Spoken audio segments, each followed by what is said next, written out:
Brought to you by V Guard. आपल्यावर राज्याचे विरोधी पक्षनेते विजय वडेट्टीवार आहेत। सर, आज राहुल गांधींची सभा होती पुण्यामध्ये, मात्र काल TV9 मराठीशी बोलताना पंतप्रधान नरेंद्र मोदींची एक मुलाखत झाली। त्याच्यामध्ये ते असं म्हणाले की तुमचे जे आता सहकारी आहे महाविकास आघाडीतले उद्धव ठाकरे हे माझे स्नेह आहेत, ते जरी माझ्यावरती टीका करत असले तरी मी त्यांच्यावरती टीका करणार नाही। बाळासाहेबांच्या आठवणीने ते भावुक सुद्धा झाले। ते असं म्हणाले की ज्यावेळेस उद्धव ठाकरेंवरती संकट येईल त्यावेळेस धावून जाणारा मी पहिला असेल। म्हणजे उद्धव ठाकरेंसाठी पंतप्रधान नरेंद्र मोदींची विंडो जी आहे ती अजूनही उघडी आहे का असं सूचित होतंय? पराजय दिसायला लागलं की माणूस नव्या वाटा शोधायला सुरुवात करतो। मला वाटतं असं की नरेंद्र मोदीजीसुद्धा ज्या पक्षाला उद्ध्वस्त केलं, बाळासाहेबांच्या विचारांना पायदळी तोडून पंतप्रधानांनी पक्ष फोडला, चिन्ह पडवलं आणि एका उपऱ्या माणसाला हे सगळं देऊन टाकलं आहे। हे महाराष्ट्राच्या इतिहासामध्ये दोन दोन पक्ष फोडण्याची परंपरा यापूर्वी नव्हती, ती नव्यानं उदयास आणण्याचं काम केलं आहे। आणि आत्ता जर त्यांना पराजय जवळ दिसतोय आणि त्यांना क्लिअर बहुमत मिळत नाही, अशा स्थितीमध्ये नवा पर्याय शोधण्याचा छोटासा हा प्रयत्न असावा असं मला वाटतं। परंतु भाइयों बहनों, उनके राज में पावर रहे अनस्टेबल और हम रखे सब स्मूथ और स्टेबल। हमारा नेता कैसा हो जो स्टेबल पावर दे वैसा हो। अब की बार वी-गार्ड AC स्टेबलाइजर का चमत्कार। ही कुठलेही कितीही यांनी कणव दाखवली, जिव्हाळा दाखवला, प्रेम दाखवला, पक्ष फोडताना तो दिसला नाही का, हेच महाराष्ट्रातील लोक विचारत आहेत। आणि उद्धवजींनी स्वतःच्या डोळ्यात देखत सगळं उद्ध्वस्त होताना पाहिलं आहे।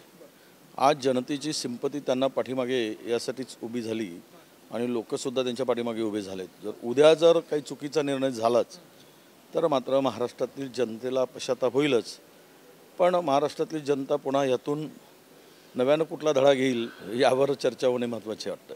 मात्र उद्धव ठाकरे यांच्यावरती तुमच्या सगळ्या सहकाऱ्यांचा विश्वास आहे, महाविकास आघाडी म्हणून तुम्ही एकत्र काम करताय, मात्र पंतप्रधान नरेंद्र मोदींची मुलाखत येते ते थेटपणे सूचक असं वक्तव्य करतात की नाही, ते असंही त्यांनी दाखला दिला की ज्यावेळेस ते आजारी होते त्यावेळेस मी रश्मी वहिनींना फोन करायचो, शस्त्रक्रिया करायची की नाही हे सुद्धा उद्धव ठाकरेंनी विचारलेलं होतं। उद्धव ठाकरेंवरती तुमचा विश्वास आहे?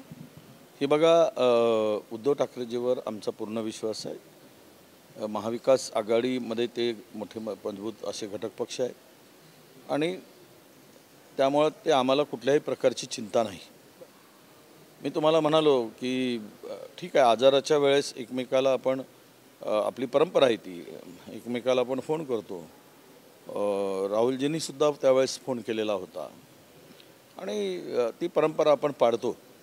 परंतु ही कुठली परंपरा की बाळासाहेबांनी उभा केलेला पक्ष फोडून, बाळासाहेबांनी सांगितलं होतं त्यावेळेस की मी हे सर्व आता उद्धवच्या हातात देतो आहे, तुम्ही सर्व मिळून उद्धवला जपा, अशी भावनिक साथ बाळासाहेबांनी घातली होती। ती साधेचं काय झालं?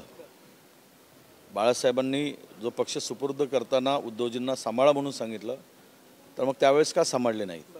अशी कोणती गोष्ट झाली की त्यांना पक्ष फोडावा लागला, पक्षाचे तुकडे करावे लागले, पक्ष काढून घ्यावा लागला ठाकरे घरातून?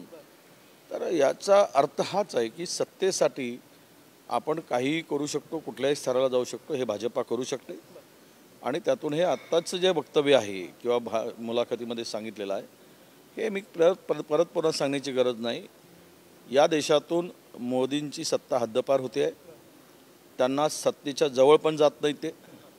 त्यामुळे शेवटचा उपाय म्हणून एखादा गुगल टाकून बघायचा, चंदू लागलंच तर लागला असा तो अंदाज असावा, त्या पलीकडे यात काही फारसं स्वारस्य आहे असं मला वाटत नाही। त्यांनी शरद पवारांवरती सुद्धा टीका केली की जे कुटुंब सांभाळू शकले नाही ते महाराष्ट्राला काय सांभाळ? पुरा अखंड म्हणजे देश जाणतोय की अजित पवार कशामुळे गेले। हे काही अजितदादा शरद पवारांचे विरोधक म्हणून गेलेत की नाही यावर कोणी विश्वास ठेवणार नाही, पण ईडी आणि CBIच्या धाकामुळे गेलेत हे महाराष्ट्रातील बच्चा जाणत आहे।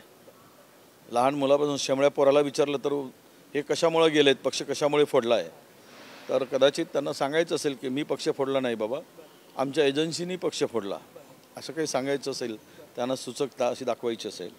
पण हे सत्य आहे की त्यावेळेस एक एखाद्याला आपण भ्रष्टाचारी म्हणतो, हिनवतो आणि तिसऱ्या दिवशीच परत त्यांना पक्षात घेऊन किंवा सोबत घेतो आणि त्यांना सगळं विसरून जायला सांगतो, क्लीन चिट देतो, याचा अर्थ असा आहे की दुसऱ्या पक्षातील लोकांना, विरोधकांकडे असलेल्या लोकांना या एजन्सीचा धाक दाखवायचा, त्यांना भ्रष्टाचाराच्या आरोपामध्ये पिंजऱ्यामध्ये उभं करायचं आणि स्वतःच्या पक्षाकडे यायला तयार झाला की त्यांना सोबत घेऊन त्यांना स्वच्छ आहे म्हणून सांगायचं. ही दुपट्टी भूमिका, हा दुपट्टी व्यवहार महाराष्ट्रातील जनता फार ओळखून आहे, नव्हे तर देशातील जनतेने ओळखलं आहे.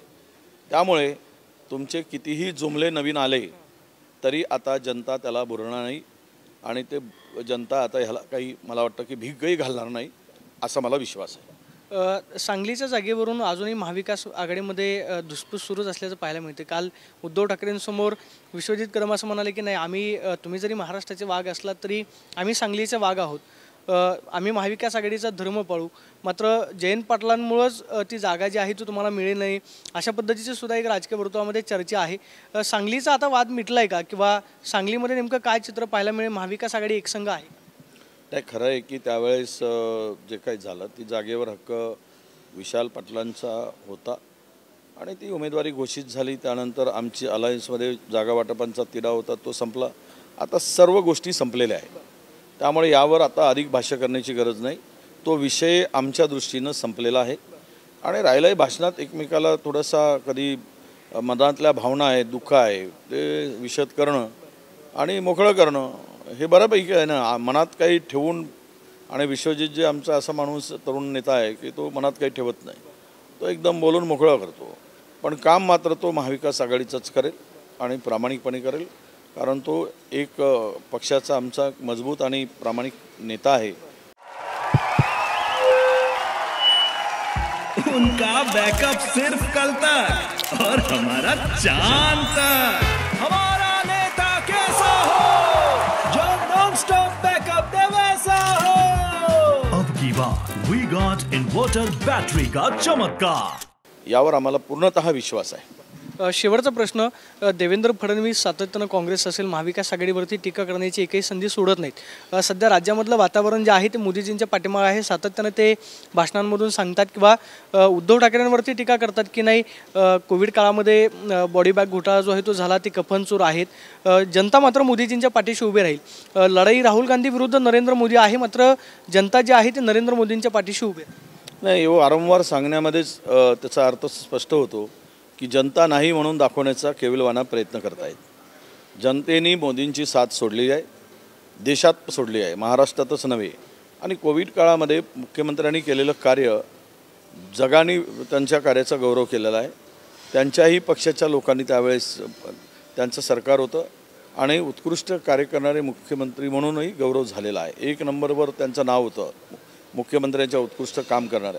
पण ज्यावेळेस बिहार UPचे कामगार परतत होते त्यावेळेस त्यांना रेल्वेच्या ट्रॅकवर जीव गमवावा लागत होता.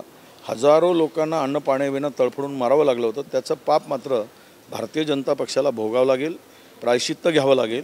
आणि शेवट तुम्ही ईश्वराला म्हणताय, अल्लाला म्हणताय, कोणाच्याही देवाला धर्माला कोणी असेल मानत असेल, पण देर आहे अन्नेर नाही आहे, त्यांचा शाप यांना बसेल आणि हे सत्तेतून पदच्युत होतील, हा आम्हाला विश्वास आहे. विदर्भातल्या किती जागा येतील? 10च्या 10 जागा विदर्भात, मराठवाड्यातल्या 8च्या 8 जागा जिंकत आहोत. पश्चिम महाराष्ट्रामध्ये सोलापूर, कोल्हापूर आणि सातारा, सांगली, पुण्यासह आम्ही जिंकत आहोत.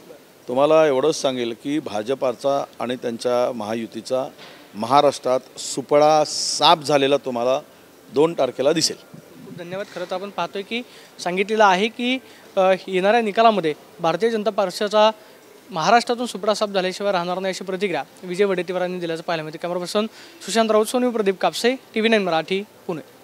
Brought to you by V-Guard.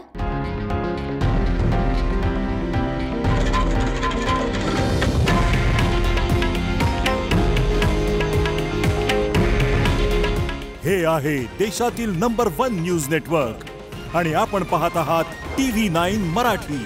काळजी तुमची, हित महाराष्ट्राचं.